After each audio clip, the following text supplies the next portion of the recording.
विशेषता है, पता है क्या है? कलयुग का अंत कब हो जाएगा?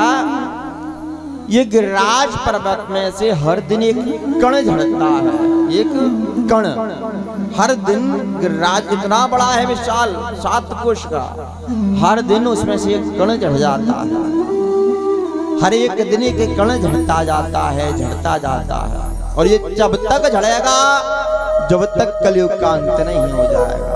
और ये झड़ते झड़ते जब पूरा झड़ जाएगा तो समझ लेना कलयुग का अंत आ गया है। गिरिराज पर्वत की विशेषता है। तो आज सारे ब्रजवासियों ने देखा कि कन्हैया ने कनी उंगली पर ब्रज पर्वत धारण कर लिया। तो सब सखाओं से कह दी, सब ब्रजवासियों से कह दिया कि ब्रजवासियों इस बारिश से डरो मत, आ जाओ इस पर्वत के नीचे। तो सारे ब्रजवासी आज पर्वत के नीचे आ गए हैं और मेरे गोविंद एक उंगली पर पर्वत को धारण किए हैं। सारे ब्रजवासी पर्वत के नीचे आ गए। और आज देखा है कि कन्हैया ने कहा, ब्रजवासियों चिंता मत करो, ये रक्षा हमारी गिरिराज ही करेगा, इंद्र से रक्षा हमारी गिरिराज ही करेगा।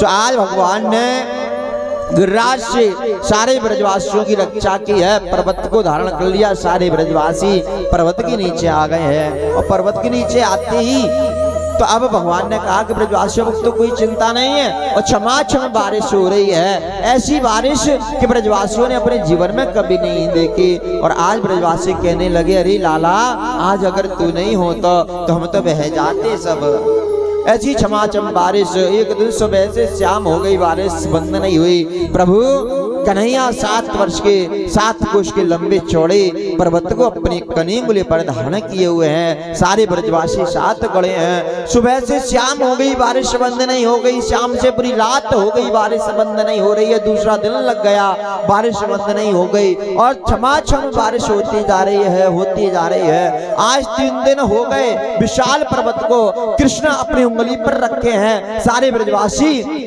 पर्वत के नीचे लगे हैं, छमाछम बारिश हो रही है। तो ब्रजवासियों ने कहा, क्या वो छोटा सा लाला है, थक गया होगा कन्हैया हमारा कन्हैया इतने विशाल पर्वत को लिया है, थक गया होगा। सो क्या किया है कन्हैया ने? ब्रजवासियों ने मोटी मोटी लाठियां थी ब्रजवासियों पे, पर्वत के नीचे लगा दी। और पर्वत के नीचे लगाए के कन्हैया से कह दे, अरे ओ लाला चिंता मत कर, देखा अब ये पर्वत हम पे से कहूं ना जा रहे हो। बोले लाला चिंता मत कर, ये पर्वत हम पे से कहूं ना जा रहे हो। या आप पर्वत में हमने अपनी अपनी मोटी मोटी जो लाठियां हैं ना, ये पर्वत के नीचे लगा दी हैं। अब ये पर्वत हम पे ना जा रहे हो कहूँ लाला, और तू भी 3 दिन है गए, थक गए होगा, बारिश तो ना बंद है को नाम ले रही। एक काम कर लाला, तू थोड़ा सा आराम कर ले, थक गए होगा। 7 वर्ष को कन्हैया, छोटा सा तेरा हाथ है और तू इतने विशाल पर्वत को लिया है। तू एक काम कर लाला, तू यह पर्वत को छोड़ के थोड़ा आराम कर ले। अब यह पर्वत को तो हमने संभाल रखो है, मोटी मोटी लाठियां ब्रजवासियों ने लगा ली है। बोले लाला अब ना हम पे ये कहूँ जा रहा हूँ। कन्हैया ने सोचा कि अच्छा इन ब्रजवासियों को ऐसा लग रहा है कि ये पर्वत इनकी लाठियों पर टिका हुआ है, ये पर्वत इनकी लाठियों पर टिका हुआ है। इन ब्रजवासियों को ऐसा लग रहा है कि ये पर्वत इनकी लाठियों पर टिका है। सो भगवान ने इनके संकोच को दूर करने के लिए क्या किया है? मेरे गोविंद ने कहा कि ब्रजवासियों संभालोगे पर्वत को? बोले हाँ लाला तू जा आराम कर ले। कहाँ जा, तो हम पे इतनी मोटी मोटी लाठियां हमने लगा रखी हजारों, कहाँ जाएगो हम पे, यहाँ पर टिको है वो, तो जा तू आराम कर ले। सो आज कन्हैया ने कही ठीक है ब्रजवासियों तुम यहाँ पर्वत को संभालना। बोले ठीक है। तो आज कन्हैया ने कहा तैयार हो ब्रजवासी? बोले हाँ लाला हम तैयार हैं, तू जा आराम से आराम कर। मेरे गोविंद अभी तक तो उंगली पर्वत में लगाए हैं, लेकिन अब कहा कि ब्रजवासियों संभालना। बोले ठीक है लाला। और मेरे गोविंद ने धीमे से उंगली चिकाई है, पर्वत नीचे चला आया। और जैसे ही नीचे चला आया ब्रजवासी चिल्लाने लगे लाला बच्चा, कन्हैया बच्चा, अरे लाला बच्चा। और मेरे गोविंद ने पुनः पर्वत को धारण कर लिया है। सारी लठियां चकनाचूर हो गई हैं टूटकर। जो विशाल पर्वत नीचे आया सो आज ब्रजवासी घबरा गए, अरे ओ लाला बचा, अरे कन्हैया बचा, आज हम बच गए। सो मेरे गोविंद ने पुनः पर्वत धारण किया और ब्रजवासियों की रक्षा कन्हैया ने करी है। ब्रजवासियों की रक्षा कन्हैया ने की। सारी लाठियां चकनाचूर हो गई और आज ब्रजवासी अपने माथे को पकड़ कर रह गए और कहने लगे, लाला आज अगर कहूं तू नहीं होता तो आज हम या विशाल पर्वत के नीचे सब दब के मर जाते, जैसे हमारी चटनी से बढ़ जाते, टमाटर की तरह फट जाते। लाला आज तेने हमारी रक्षा की। पर लेकिन ब्रजवासियों के मन में एक विचार आया है। क्या विचार आया? पर्वत को देखा, कितना बड़ा विशाल पर्वत, हजारों लाठियां लगाई, सब टूटकर चकनाचूर पड़ी हैं और कन्हैया सब एक उंगली पर विशाल पर्वत को रखा है। कन्हैया की तरफ देखा है और ब्रजवासियों के मन में एक संकोच आया है। जो संकोच होते हुए ब्रजवासी लाला से कहते हैं, लाला तुमको आज एक बात बताना पड़ेगी। बोले कहा, क्या बात बताऊं? बोले लाला तुमको आज एक बात ये बतानी पड़ेगी कि देख लाला, हम तो से ये पूछना चाह रहे हैं कि हमारी विशाल मोटी मोटी लाठियां टूटकर चकनाचूर हो गई, लेकिन लाला तुझे ये बताना पड़ेगा कि तू है कौन।